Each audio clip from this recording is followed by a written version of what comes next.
Have you ever heard a mother say, if anybody doesn't like me, then they can't be around my kid? Or maybe you've heard a grown adult proudly say, if someone doesn't like my mama, then I don't like them either. Now listen, both of these are valid statements, and they're rooted in something deep. A loyalty to the maternal bond. In most cultures, motherhood is often akin to sainthood. She does no wrong. She deserves endless grace. She's the martyr, the nucleus, the self-sacrificial lamb of the family. Even in cases where the mother is emotionally abusive, neglectful, or outright dangerous, children still feel guilt-ridden for acknowledging that she's not really a good person. They still feel like they have to defend her. So here's the question. What happens when the mother has made enemies out of people who should be in the child's village? What happens when the mother is not with the father and you're the person that the father is now with? And what happens when you become the target of the mother's anger? My name is Naja. I'm a master step-family coach and founder of VIP Stepmom. I specialize in helping stepmothers navigate the high conflict, emotionally draining, and wildly misunderstood parts of blended family life. This video is for women who've done everything right and still feel disconnected from the stepchild. Not because of who you are, but because who your stepchild's mother has taught them that you are.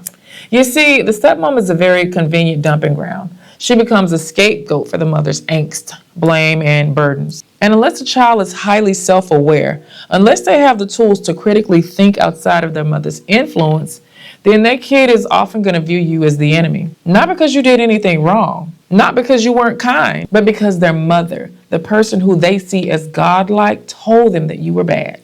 So let me break this down. From about ages 0 to 9 or 10, children aren't entirely capable of independent thought. They're in download mode. So whomever is closest to them is literally programming their subconscious. If their mother, especially if she's unwell, angry, depressed, or emotionally unstable, if she's consistently feeding them the narrative that you're evil, manipulative, or a threat, then that becomes the child's truth. You can be the kindest, most patient, most loving stepmother on the planet. You can cook meals, help with homework, keep a really calm home. But if their subconscious says that you're the villain, then that child will often meet your love with resistance and resentment, and sometimes even disrespect. So what do? What do you do when you're tired and you've tried and your stepchild still does not like you? You do nothing.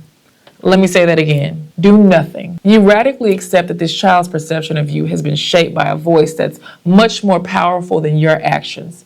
They're moms. You protect your peace. You protect your space. And you protect the people around you. Because a child that's being led by a mother that's full of venom and visceral pain is not just a kid. They are a weapon. Now, this doesn't mean that the door is forever closed.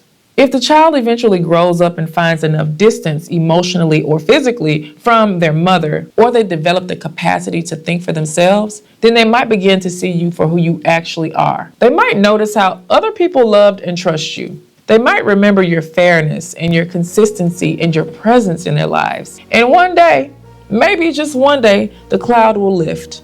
But until then, your job is not to chase validation from a child whose mind has been programmed to reject you. Your job is to stay grounded in truth and protect your sanity.